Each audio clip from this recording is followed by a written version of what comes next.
Hello, my name is Nick Zangel. Welcome to my channel, or welcome back if you've been here before. I am so glad to have you back here. This is the channel where, if you haven't been here before, where I give my thoughts and opinions on a wide range of topics every week, from social topics to political topics and even cultural topics. So if any of that is of interest to you, make sure to, one, keep watching and subscribe if you are not subscribed already.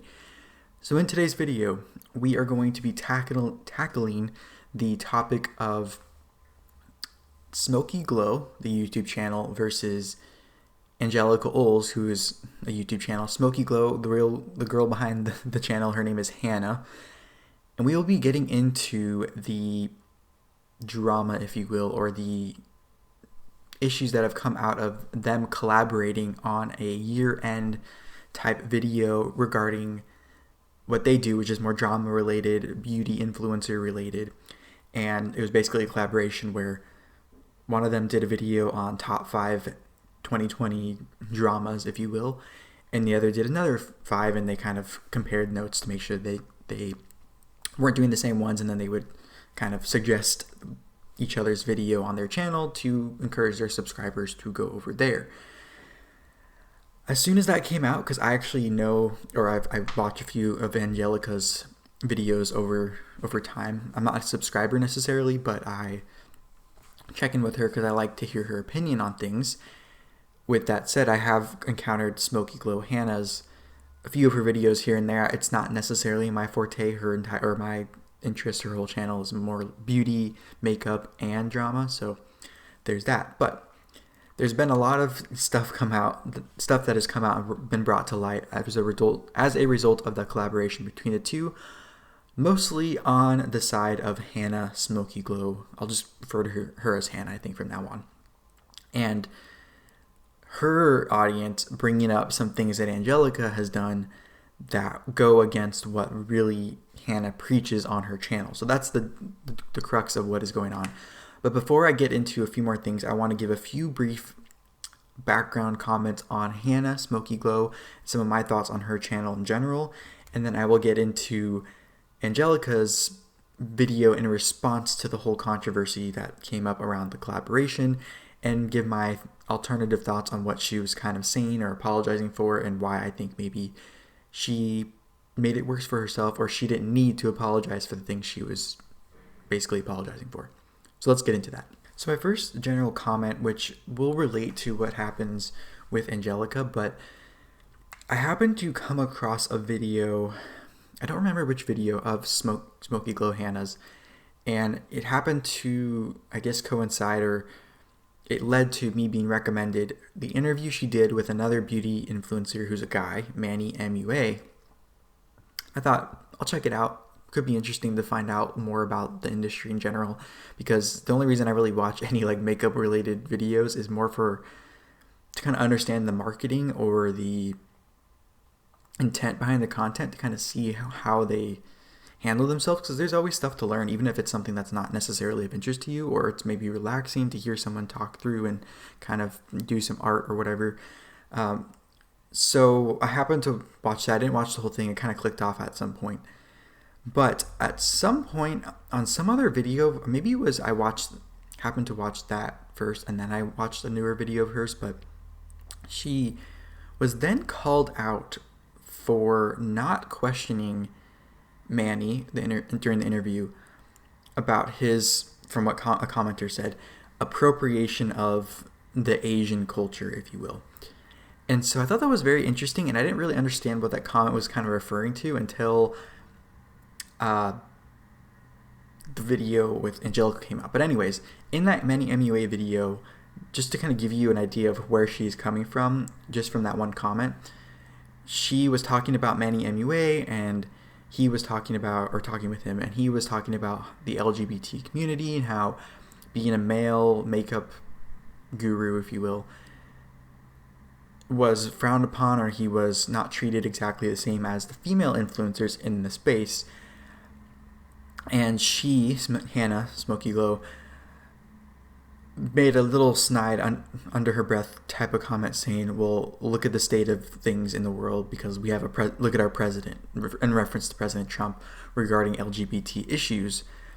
And when I heard that, I actually felt implored to comment, and actually saw someone else comment this, and I kind of replied to them actually about maybe being more informed about President Trump's view on LGBT rights, because sure, he's not perfect, but the truth is he is the first sitting president of the United States to call for the decriminalization of homosexuality worldwide, and he did it at the United Nations, where all of these world leaders who are part of the United Nations, and some nations that don't treat homosexuality as something that is acceptable or tolerated, and is actually against the law in some of those countries, he was the first sitting president to do that. So no matter what you feel or think about him, whatever way, that is a fact. And so that kind of triggered me to really think, okay, maybe she isn't as well informed as she portrays herself to be, or at least if you're going to portray yourself as that way, be open to more information or another opinion or some stuff maybe you don't know. So I'll get into that kind of later on too, or actually this next point, now that I'm thinking about it. So I put here in quotations, stay informed, because at the end of the Angelica collaboration video that Hannah posted on her channel,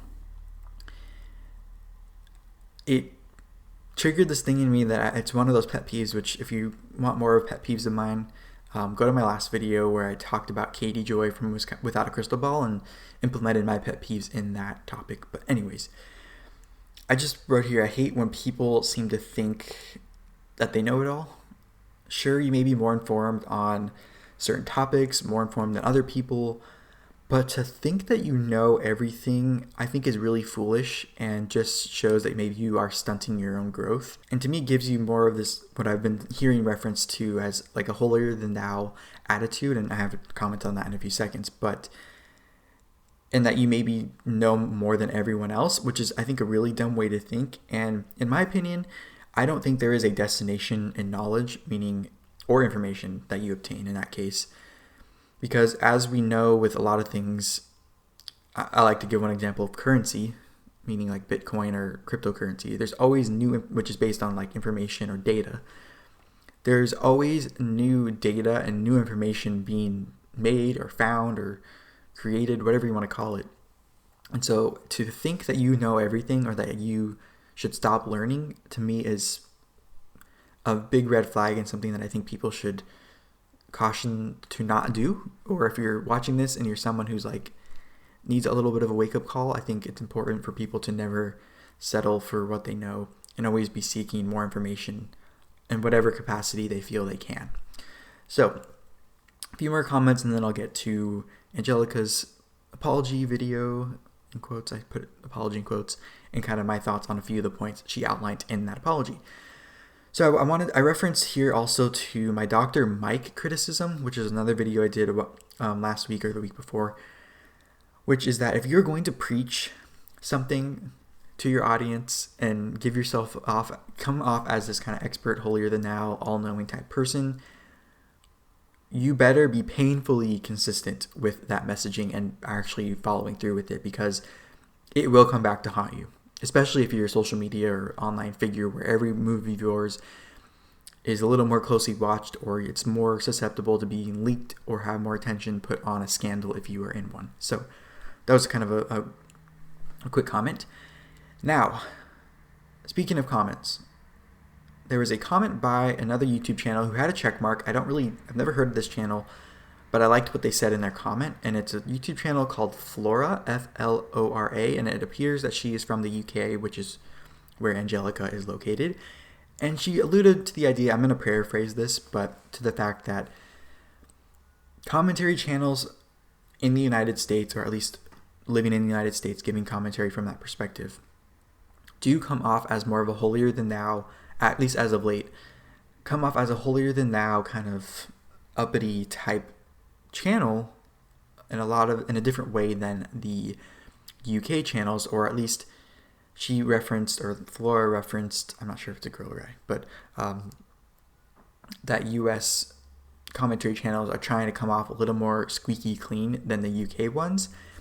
And to me, this is so fascinating of a comment, and I think it's completely true, because just in general, historically, the United States of America was formed as a country and broke away from the British crown, the UK crown at the time, because of them being controlled and not having the freedoms they wanted and whatnot.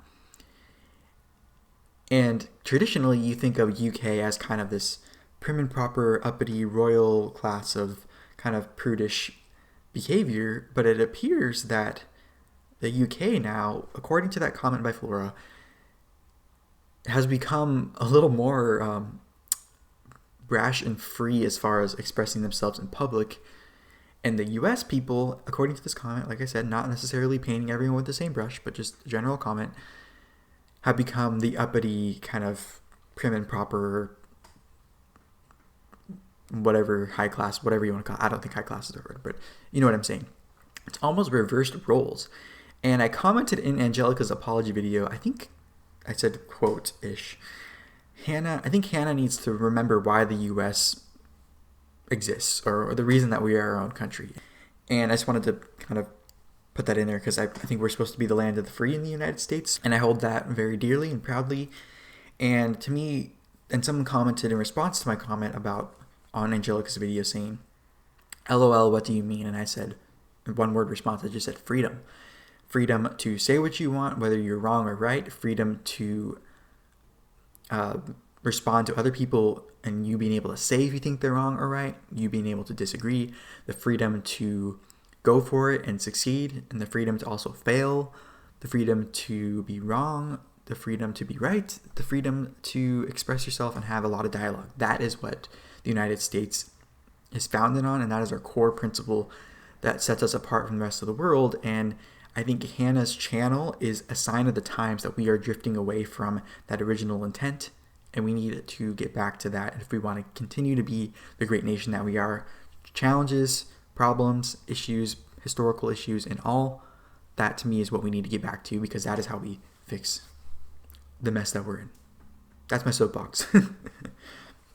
And last comment about Hannah Smokey Glow before we get into the Angelica apology video commentary is the gist of Hannah's channel is calling out other influencers. So I've mentioned this before in my videos, but once you step your foot into that ring of calling other people out, you have to accept the fact that you are going to be called out at some point if you kind of misstep. And I will talk about why she is in the position she is as far as being called out for this, and that she's put herself there, and why kind of entering a certain culture and community makes you more susceptible to kind of the cancel culture, mob mentality, watching every step of yours kind of thing.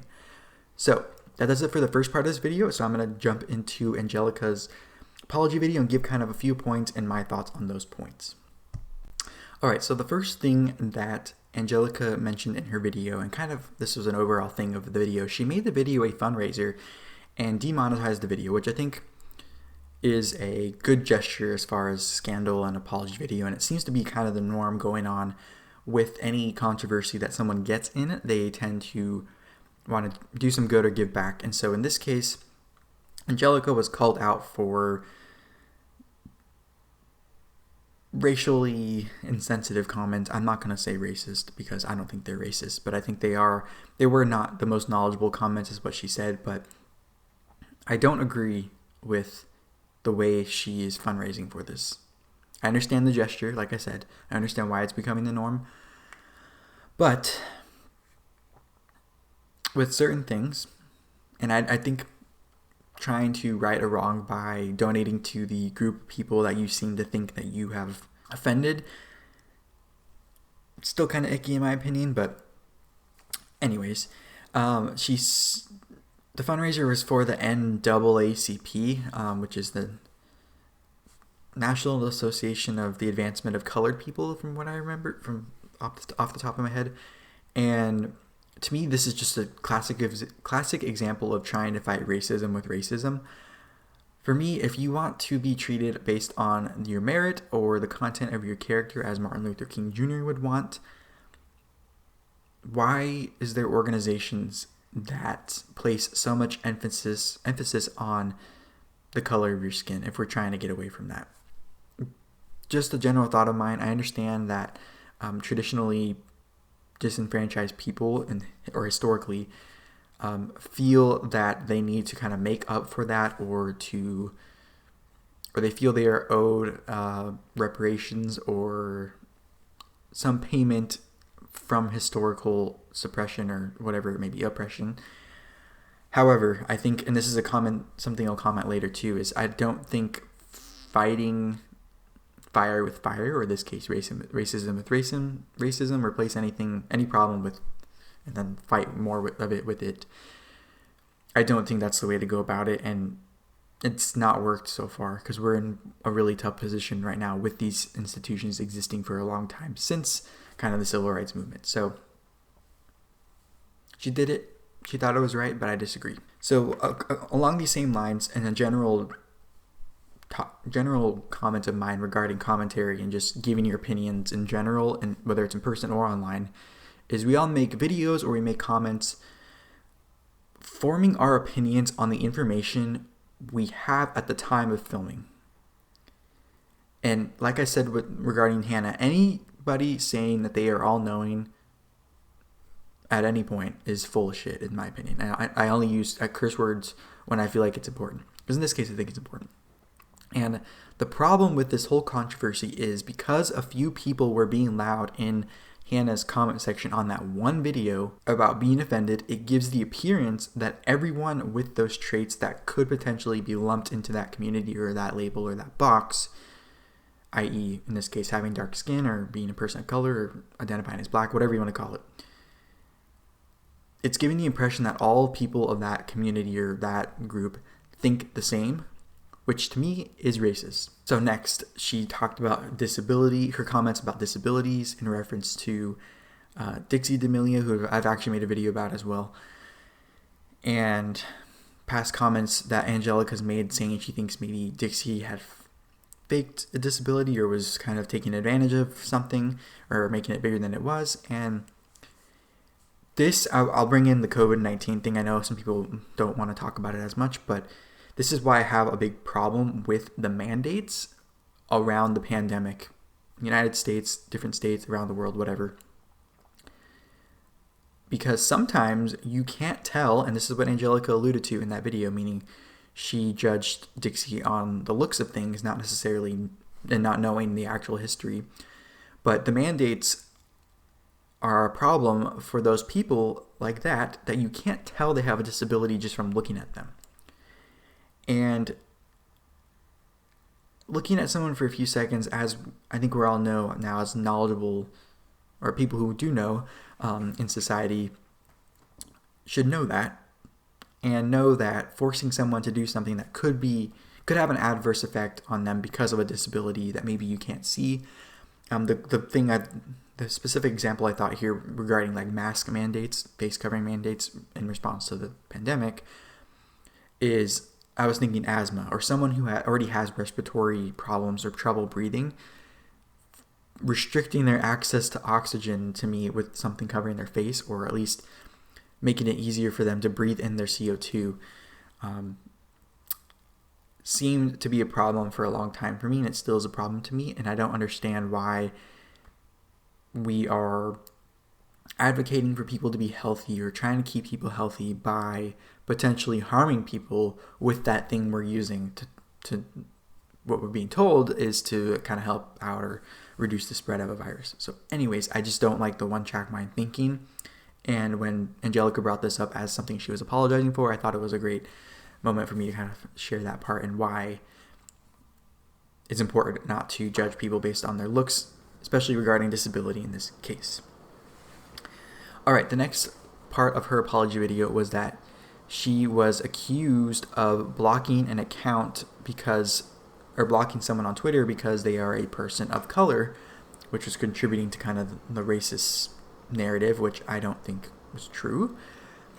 But because she blocked an account from a person of color after asking them to take down a video with quote-unquote misinformation about her. Now, this is a big problem I've seen kind of compounding or getting more popular or more common over the last few years, and that is if you are part of a community or have traits that could lump you in this community of a protected class or historically disenfranchised, marginalized oppressed, whatever you want to call it, group, that somehow you are held to a different standard of criticism or different standard of behavior than everyone else on how you should be treated. And I think this is wrong, because at least here in the United States of America, we are all created equal, and we should be held to equal standards.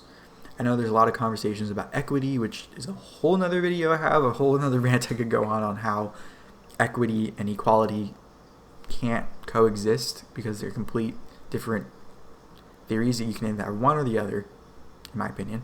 But anyways, and I thought that was really unfair of Angelica to be labeled racist for something that is clearly not that. She explained why, and she actually put up the pictures of the people she's blocked, which was only a handful, and showed that some of them she wouldn't know that they're people of color. Like, their profile, their picture, their description, whatever it is, would not indicate anything regarding that. And here's where the problem is. She tried to cover for that or justify it or make up for it by saying that back when she made those comments, and she actually apologized before, this is her second apology, which is a whole other problem. She tried consciously to reply to black women over white women to kind of make it better, or because she feels like she made a boo-boo or made the black community of black women more mad. And to me, this is racist too. I mean, maybe she think, like I said, maybe people think that they're helping with this by, like, as a form of reparations or something. But to me, two rights don't make a wrong. I'm sorry, I just don't think it does. And I could be wrong about this, but I think I'm pretty logical in the way I'm kind of coming about this. But anyways, we'll move on from that one. But she talked about a Twitch stream also where she played with the person she was on Twitch audio of a white man saying the N-word.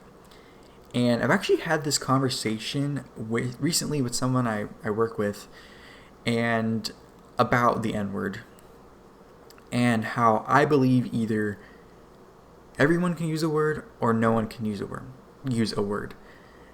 And we talked about kind of context back and forth, and situationally, if you're with kind of a black person and they start using that word with you, or it's kind of like a welcoming thing, or it allows you the permission to kind of use the word, or if you want, or whatnot, depending on the situation. And personally, I don't think that word holds any value to me. I don't see why I would ever use it. I mean, I don't even know if I would use it if there was a song I was listening to using it and I was kind of singing along. I don't know if I would even do that. But I don't think I should have any say in if someone else can or cannot use that word at all. If it holds value to someone else, I think they should be able to use it. Because if they can use it, anyone else can use it. I understand kind of the historical meaning behind the word and how people use it in today's day and age to take back that power. It goes along the same lines of that reparations idea that I've been alluding to this whole video. But I don't believe that some people can use some words and others can't. I think it should be kind of all or nothing. But those are my 2 cents on that word and words in general. All right. Next. She was called out for misgendering someone. And first of all, the whole idea of misgendering, there's a lot of things. This term is thrown around a lot in situations where I don't think it makes sense. Because one, I think to misgender someone, you'd have to know someone's gender identity or what they identify as, and purposefully, maliciously use the incorrect gender to offend them.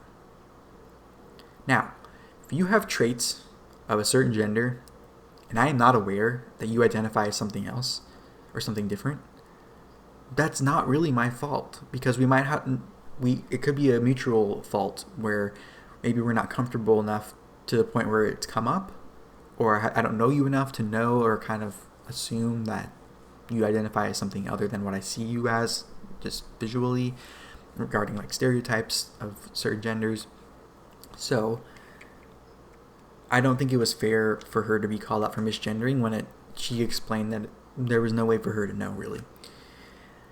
And The comment I have here is the only way we're going to really completely get rid of misgendering people is if the new normal became every time you meet a new person, you just say, "Hi, what's your gender?" Before I ask anything else, what's your gender? Which I think we can all agree would be very weird. It would not feel natural at all and completely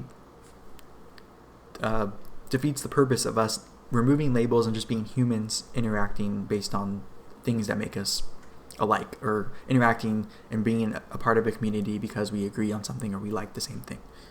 Anyways, so those are my general comments on a few of the bullet points that Angelica did in her apology video. I thought it was really well done of her, although I didn't agree with everything, but she was to the point, she made it concise, she tried to do better, not to get too emotional, even though you can tell she was really hurt by Hannah, the way she treated the situation, which I'll talk about in a few seconds with a few of my wrap-up comments, just in general about the whole culture and why I think this is even happening.